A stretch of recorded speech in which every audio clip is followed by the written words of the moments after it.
IT job కోసం try చేస్తున్నారా? Coding ట్యూటర్లో training తో పాటు stipend and 100% job guarantee.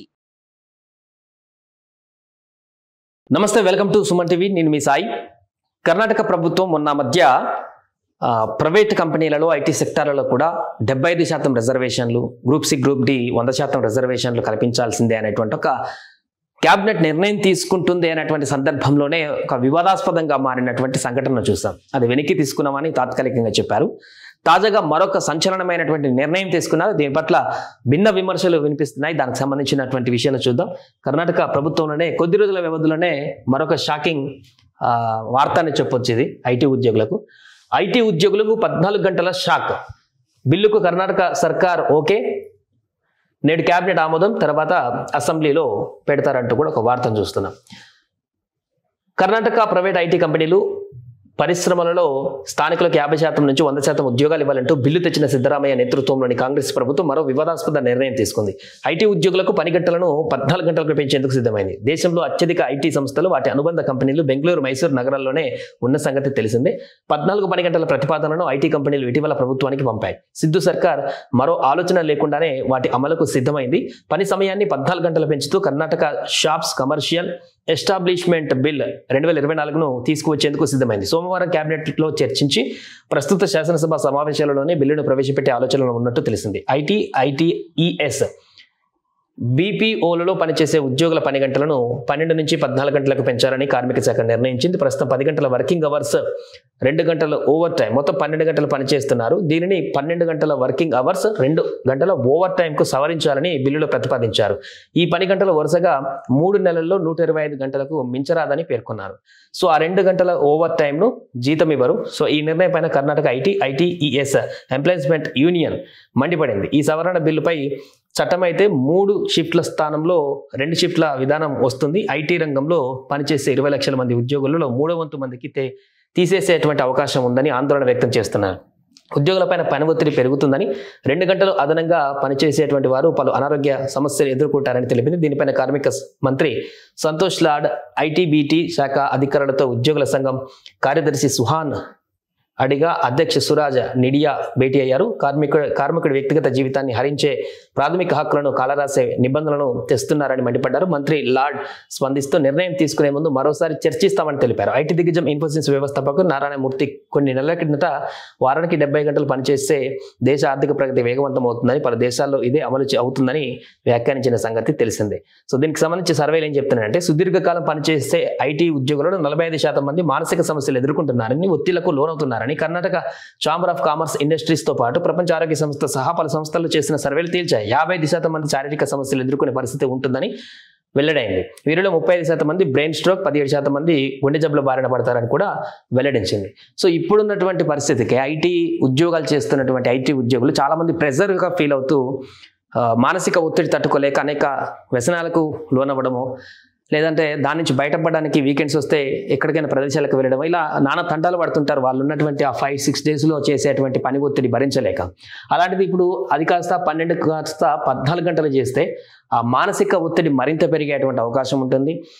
Brain పైన మరింత ఒత్తిడి పెరిగేటువంటి అవకాశం ఉంటుంది. దాని ద్వారా సర్వేలు చెప్తున్న దాని ప్రకారం మానసిక సమస్యలు కూడా పెరిగేటువంటి అవకాశం ఉంటుంది. ఇంకొక అంశం ఏంటంటే, ప్రధానంగా ఉపాధి, చాలా మంది ఉద్యోగులకు ఉపాధి కూడా కోల్పోయేటువంటి ప్రమాదం కనిపిస్తుంది. సో 14 గంటలు డైలీ ఒక వ్యక్తి పని చేయాలని అనుకుంటే మొత్తం 3 షిఫ్ట్లు ఉంటాయి. A shift, B shift, C shift అని ప్రతి కంపెనీలో ఉంటాయి. సో అలాంటప్పుడు 14 గంటలు ఒక మనిషిని చేయించుకోవాలనుకుంటే మార్నింగ్ 6 నుంచి ఈవినింగ్ నైట్ 8 వరకు కూడా ఒకటే షిఫ్ట్ కంప్లీట్ చేసి, నైట్ 8 నుంచి మరలా మార్నింగ్ వరకు కూడా రెండు షిఫ్ట్లతో మాత్రమే, లేదా సాయంత్రం 6 గంటల నుంచి ఉదయం 8 గంటల వరకు ఇంకో షిఫ్ట్ తోటి కంటిన్యూ చేసేటువంటి అవకాశం ఉంటుంది. సో దాంతో 3 షిఫ్ట్ల విధానంలో పూర్తిగా ఒక షిఫ్ట్ గల్లంత అవుతుంది. ఆ షిఫ్ట్లో పనిచేసేటువంటి లక్షల సంఖ్యలో ఉద్యోగాలన్నీ కూడా ఇప్పుడు గల్లంతయ్యేటువంటి అవకాశం ఉంటుంది. వారందరికీ కూడా రోడ్డున పడేటువంటి అవకాశం ఉంటుంది. సో చూడాలి, కర్ణాటక ప్రభుత్వం తీసుకున్నటువంటి ఈ నిర్ణయం పట్ల ఇప్పటికే ఉద్యోగ సంఘాలు తీవ్ర ఆందోళన వ్యక్తం చేస్తూ ఆగ్రహాన్ని వ్యక్తం చేస్తున్నాయి. ఈ నిర్ణయాన్ని వెనక్కి తీసుకుంటుందా, మొన్న తీసుకొచ్చినటువంటి ప్రైవేట్ కంపెనీల్లో రిజర్వేషన్ లాగా, లేదా ముందుకు తీసుకువెళ్తుందా అని చూడాలి. ఎందుకంటే ఇది ప్రతిపాదించింది ప్రైవేట్ కంపెనీలే. ఎందుకంటే వాళ్ళకి అవసరం అది, ఎక్కువ పని చేయించుకొని తక్కువ డబ్బుతో ఎక్కువ పని చేయించుకోవాలనేటువంటి ఆశ ప్రభుత్వ ఉద్యోగుల్లో ఉంటుంది. కాబట్టి ఈ యొక్క ప్రతిపాదన వాళ్ళే చేశారు కాబట్టి దీని వెనుక ఉన్నటువంటి మతలబ్ ఏందనేది కూడా తెలుసుకోవాల్సిన అవసరం ఉంది. ఎందుకంటే మేబీ ప్రైవేట్ కంపెనీలో రిజర్వేషన్ దాన్ని ఓకే చేస్తే మేము 14 గంటలు ఇంప్లిమెంట్ చేస్తామని ప్రభుత్వం నుంచి ఏమైనా హామీ వచ్చిందా కంపెనీలకు, లేదా హామీ లేకుండానే ప్రభుత్వం ఈ రకంగా నిర్ణయం తీసుకుందా అనేది చూడాలి. సో ఏదేమైనా కూడా ఈ నిర్ణయం పట్ల ముందుకు వెళ్తుందా లేదా అనేది మనం వేచి చూడాలి. నమస్తే, వెల్కమ్ టు సుమన్ టీవీ. నేను మీ సాయి. కర్ణాటక ప్రభుత్వం మొన్న మధ్య ప్రైవేట్ కంపెనీలలో ఐటీ సెక్టార్లలో కూడా 75% రిజర్వేషన్లు, గ్రూప్ సి గ్రూప్ డి 100% రిజర్వేషన్లు కల్పించాల్సిందే అనేటువంటి ఒక క్యాబినెట్ నిర్ణయం తీసుకుంటుంది అనేటువంటి సందర్భంలోనే ఒక వివాదాస్పదంగా మారినటువంటి సంఘటన చూసాం. అది వెనక్కి తీసుకున్నామని తాత్కాలికంగా చెప్పారు. తాజాగా మరొక సంచలనమైనటువంటి నిర్ణయం తీసుకున్నారు. దీని పట్ల భిన్న విమర్శలు వినిపిస్తున్నాయి. దానికి సంబంధించినటువంటి విషయాలు చూద్దాం. కర్ణాటక ప్రభుత్వంలోనే కొద్ది రోజుల వ్యవధిలోనే మరొక షాకింగ్ వార్త అని చెప్పొచ్చు. ఇది ఐటీ ఉద్యోగులకు 14 గంటల షాక్. బిల్లుకు కర్ణాటక సర్కార్ ఓకే, నేడు క్యాబినెట్ ఆమోదం, తర్వాత అసెంబ్లీలో పెడతారంటూ కూడా ఒక వార్తను చూస్తున్నాం. కర్ణాటక ప్రైవేట్ ఐటీ కంపెనీలు పరిశ్రమలలో స్థానికులకు 50% నుంచి 100% ఉద్యోగాలు ఇవ్వాలంటూ బిల్లు తెచ్చిన సిద్ధరామయ్య నేతృత్వంలోని కాంగ్రెస్ ప్రభుత్వం మరో వివాదాస్పద నిర్ణయం తీసుకుంది. ఐటీ ఉద్యోగులకు పని గంటలను 14 గంటలకు పెంచేందుకు సిద్ధమైంది. దేశంలో అత్యధిక ఐటీ సంస్థలు, వాటి అనుబంధ కంపెనీలు బెంగళూరు, మైసూరు నగరాల్లోనే ఉన్న సంగతి తెలిసిందే. 14 పని గంటల ప్రతిపాదనను ఐటీ కంపెనీలు ఇటీవల ప్రభుత్వానికి పంపాయి. సిద్ధు సర్కార్ మరో ఆలోచన లేకుండానే వాటి అమలుకు సిద్ధమైంది. పని సమయాన్ని 14 గంటలు పెంచుతూ Karnataka shops commercial establishment bill 2024ను తీసుకువచ్చేందుకు సిద్ధమైంది. సోమవారం కేబినెట్లో చర్చించి ప్రస్తుత శాసనసభ సమావేశాలలోనే బిల్లును ప్రవేశపెట్టే ఆలోచనలో ఉన్నట్టు తెలిసింది. ఐటీఈఎస్ బీపీఓలలో పనిచేసే ఉద్యోగుల పని గంటలను 12 నుంచి 14 గంటలకు పెంచాలని కార్మిక శాఖ నిర్ణయించింది. ప్రస్తుతం 10 గంటల వర్కింగ్ అవర్స్, 2 గంటల ఓవర్ టైం, మొత్తం 12 గంటలు పనిచేస్తున్నారు. దీనిని 12 గంటల వర్కింగ్ అవర్స్, 2 గంటల ఓవర్ టైంకు సవరించాలని బిల్లులో ప్రతిపాదించారు. ఈ పని గంటలు వరుసగా 3 నెలల్లో 125 గంటలకు మించరాదని పేర్కొన్నారు. సో ఆ 2 గంటల ఓవర్ టైంను జీతం ఇవ్వరు. సో ఈ నిర్ణయం పైన కర్ణాటక ఐటీఈఎస్ ఎంప్లాయ్మెంట్ యూనియన్ మండిపడింది. ఈ సవరణ బిల్లుపై చట్టం అయితే 3 షిఫ్ట్ల స్థానంలో 2 షిఫ్ట్ల విధానం వస్తుంది. ఐటీ రంగంలో పనిచేసే 20 లక్షల మంది ఉద్యోగులలో 3/4 మందికి తీసేసేటువంటి అవకాశం ఉందని ఆందోళన వ్యక్తం చేస్తున్నారు. ఉద్యోగులపైన పని ఒత్తిడి పెరుగుతుందని, 2 గంటలు అదనంగా పనిచేసేటువంటి వారు పలు అనారోగ్య సమస్యలు ఎదుర్కొంటారని తెలిపింది. దీనిపైన కార్మిక మంత్రి సంతోష్ లాడ్, ఐటీబీటీ శాఖ అధికారులతో ఉద్యోగుల సంఘం కార్యదర్శి సుహాన్ అడిగా అధ్యక్ష సురాజ్ నిడియా భేటీ అయ్యారు.